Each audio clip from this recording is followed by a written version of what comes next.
అందరికీ నమస్కారం.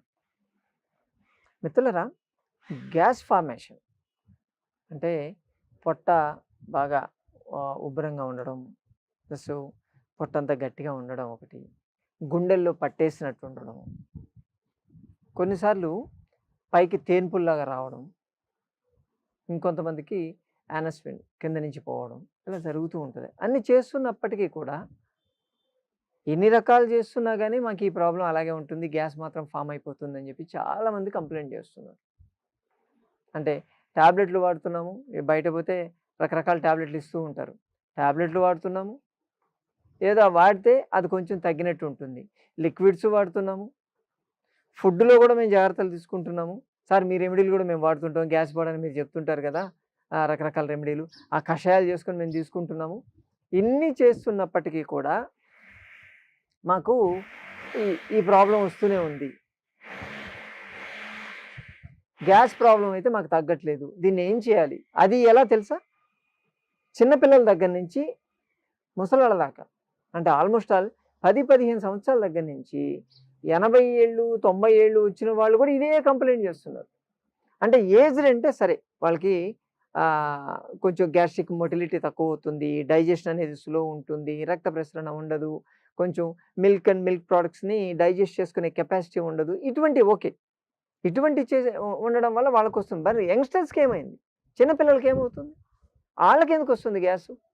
అప్పటికి శంఖ ప్రక్షాళన అని చెప్పి ఆముదము, తేనె ఇచ్చి క్లీన్ చేసుకోవడం, ఇవి చేస్తూ ఉంటాము. ఇన్ని రకాలు చేసినప్పటికీ కూడా గ్యాస్ ఎందుకొస్తుంది? మీకు ఇంకో విషయం చెప్పనా? ఫుడ్‌తో గ్యాస్ వస్తుందన్నోళ్ళకి అసలు ఫుడ్ మానేసాం. ఫుడ్ మానేసి ఓన్లీ లిక్విడ్స్ మీద ఉండండి అని చెప్పాం. కొబ్బరి నీళ్ళు, తేనె నీళ్ళు, నిమ్మకాయ నీళ్ళు, మజ్జిగ, ఫ్రూట్ జ్యూస్ ఇటువంటి జ్యూసులు తీసుకోండి, బార్లీ నీళ్ళు తీసుకోండి అని చెప్పాం. ఈవెన్ ఉత్త బార్లీ నీళ్ళు తీసుకున్నా కానీ గ్యాస్ ఫార్మ్ అయిపోతుంది. స్టమక్‌లో అల్సర్స్ ఉన్నాయేమో అని చెప్పి ఎండోస్కోపీలు వేసుకొని చూసుకోవడాలు, ప్లస్ స్కాన్‌లు చేసి ఏమి చేసినా ఇంటర్నల్‌గా ప్రాబ్లమ్ ఏమీ లేదు. Gall bladder stones, fatty liver ఇటువంటివి కూడా ఏమీ లేవు. మరి గ్యాస్ ఎందుకు ఫార్మ్ అవుతుంది?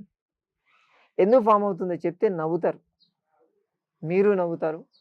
మేము కూడా ఎందుకయిందా అసలు ఏంటి మొన్న రీసెంట్‌గా ఒక పేషెంట్ వచ్చారు మన హాస్పిటల్‌కి. ఆశ్రమానికొచ్చి ఇదే ప్రాబ్లమ్ ఆయనకేం లేదు. సార్ నాకేం ప్రాబ్లమ్ లేవు. మొత్తం బండిలు తీసుకొచ్చాడు. అన్ని టెస్టులు చేయించారు. టోటల్ ఏమీ లేదు. నాకొక గ్యాస్ ఉందంతే. ఇదొక్కటి తగ్గించి పంపించండి సార్.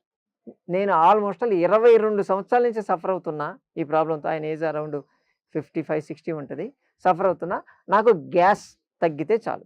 వెళ్ళిపోతాను అని చెప్పాడు. ఇవన్నీ ప్రయోగాలు మేము చేసాం తెలుసా? ట్రీట్మెంట్లు ఇచ్చి అన్నీ చేస్తే తగ్గల. ఆఖరికి అబ్జర్వ్ చేసింది ఏంటి తెలుసా? ఆయనకెందుకు ఫార్మ్ అవుతుందంటే, నీళ్లు తాగే పద్ధతిలో తేడా. నీళ్లు తాగే పద్ధతి ఏంటి అంటారా? నీళ్ళు ఎత్తి తాగుతాం. మీరు తాగుతారు, నేను తాగుతాను తెలుసా? నీళ్లు అలా ఎత్తి తాగడం వల్ల గ్యాస్ ఫార్మ్ అవుతుంది. నీళ్లు మీరు ఎత్తి తాగినప్పుడు ఆ నీళ్లతో పాటు గాలిని కూడా మీరు పీలుస్తున్నారు. గాలి కూడా లోపలికెళ్ళిపోతుంది. అదంతా లోపలికెళ్ళి గ్యాస్ ఫార్మ్ అవుతుంది. చాలామంది ఒకసారి చెక్ చేసుకోండి మీరే. నిజంగా నీళ్ళు మీరు అలా తాగుతున్నారేమో. ఏం చేయాలి? కరిపించుకొని తాగాలి. మీరు ఇలా పెదాలు ఆంచి గ్లాసుకి తాగాలి. అప్పుడు మీరు నీళ్లు తాగేటప్పుడు గాలి అనేది వెళ్ళదు. ఏ లిక్విడ్స్ అయినా అంటే ఒకప్పుడు ఇలాగే తాగేవాళ్ళు.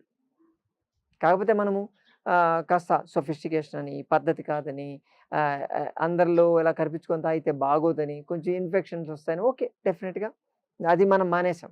పూర్తిగా మానేసాం. కానీ దానివల్ల వచ్చేటువంటి ప్రాబ్లమ్ ఇది. మీరు ఆ గుటకేస్తారు చూసారా? నీళ్లు తాగి గుటక వేసేటప్పుడు ఒక్కసారి ఇలా రీసైకిల్ వెళ్తుంది. ఉన్నటువంటి ఇక్కడ కార్బన్ డయాక్సైడ్ బయటికి రావడానికి ట్రై చేస్తుంది. అది రాదు. అది ఎలాగో లంగ్స్‌లోనే ఉంటుంది. కానీ ఈ లోపల ఈ ఆక్సిజన్ పీల్చుకుంటుంది. గాలిని పీల్చుకుంటుంది. దానివల్ల మీకు చౌక్ అయినట్టు కూడా ఉంటుంది. ఈ గ్యాస్ అంతా కూడా డైజెస్టివ్ సిస్టమ్ నుంచి లంగ్స్‌లోకి వెళ్ళాలంటే చాలా కష్టం. అందుకని డైజెస్టివ్ సిస్టమ్‌లోకి పోయి బ్లోట్ అవుతుంది. మీకు విషయం చెప్పనా? మొత్తం ప్రపంచం మొత్తం మీద గ్లాస్ ఎత్తి తాగేది ఇండియా వాళ్ళే. కేవలం ఇండియన్స్ మాత్రమే గ్లాస్ ఎత్తి నీళ్ళు తాగుతారు.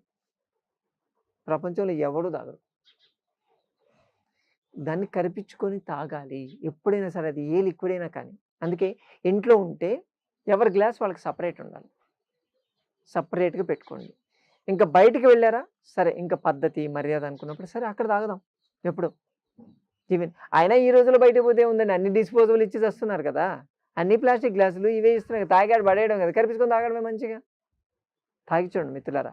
మేము ఆ వచ్చిన పేషెంట్‌కి ఫైనల్‌గా అబ్జర్వ్ చేసింది ఇది. ఆయన చేత ఏం చేసామంటే, "సార్ మీకు లిక్విడ్ డైట్ పెడతాము. పూర్తిగా కరిపించుకొనే తాగండి. ఏమిచ్చినా కరిపించుకొని తాగాలి మీరు" అని చెప్పాము. మీరు నమ్మండి నమ్మకపోండి 2 రోజులు ఆయన గ్యాస్ ప్రాబ్లమ్ పోయింది. 22 సంవత్సరాల నుంచి సఫర్ అయ్యేది 2 రోజుల్లో క్లియర్ అయింది. జస్ట్ లైఫ్ స్టైల్ అంతే. ఇక నుంచి ప్రతి ఒక్కరు మిత్రులారా మీకు ఈ ప్రాబ్లమ్ ఉంటే ఒకసారి అబ్జర్వ్ చేయండి. ఈ ప్రాబ్లమ్ ఉంటే ముందు మానండి. ఇలా నీళ్లు తాగడం, లిక్విడ్స్ తాగడం అనేది అలవాటు చేసుకోండి. ఆటోమేటిక్‌గా మీ ప్రాబ్లమ్ సాల్వ్ అవుతుంది. ఖచ్చితంగా సాల్వ్ అవుద్ది నేను చెప్తున్నాను. ఓకేనా? ఎందుకంటే నేను కూడా సఫర్ అయినా. నేను కూడా ఇలా ఎత్తిపోసుకొని తాగితే నాకు కూడా అవును కదా అని చెప్పి నాకు కూడా అప్పుడప్పుడు గ్యాస్ ఫార్మ్ అయ్యేది. ఇలా తాగడం మొదలుపెట్టిన తర్వాత లేదు. అసలు లేదు. అందరూ మానేశారు. అలా ఎత్తి తాగడం అనేది ఇక్కడ మా డాక్టర్లు, మా స్టాఫ్ మొత్తం అందరూ కూడా కరిపించుకొనే తాగుతున్నారు. చాలా ప్రాబ్లమ్ తగ్గాయి సార్ అని చెప్తున్నారు. అలా కరిపించుకొని తాగడం వల్ల వేడి తాగారనుకోండి, వేడి, చల్ల తాగేటప్పుడు ఏమవుద్దంటే మీకు ఈ దంతాలు వాటి హెల్త్ కూడా మెయింటైన్ అవుతుంది మీకు. అక్కడ nervous system glossopharyngeal nerve stimulate అవుతుంది మంచిగా. దానివల్ల బ్రెయిన్ ఇండైరెక్ట్‌గా స్టిమ్యులేట్ అవుతుంది. యాక్టివ్‌గా ఉంటుంది. ఈ బెనిఫిట్స్ కూడా చాలా ఉన్నాయి. కరిపించుకొని తాగుతారు కదా! అలాగే ప్రతి సోమవారం, బుధవారం, శుక్రవారం, శనివారం ఈ 4 రోజుల్లో హైదరాబాద్ మానవజయ వేడుకలతో సంజీవని ప్రకృతాశ్రమాన్ని మీరు రాగలిగితే ఇటువంటి మరెన్నో విషయాలు మీరు తెలుసుకోవచ్చు.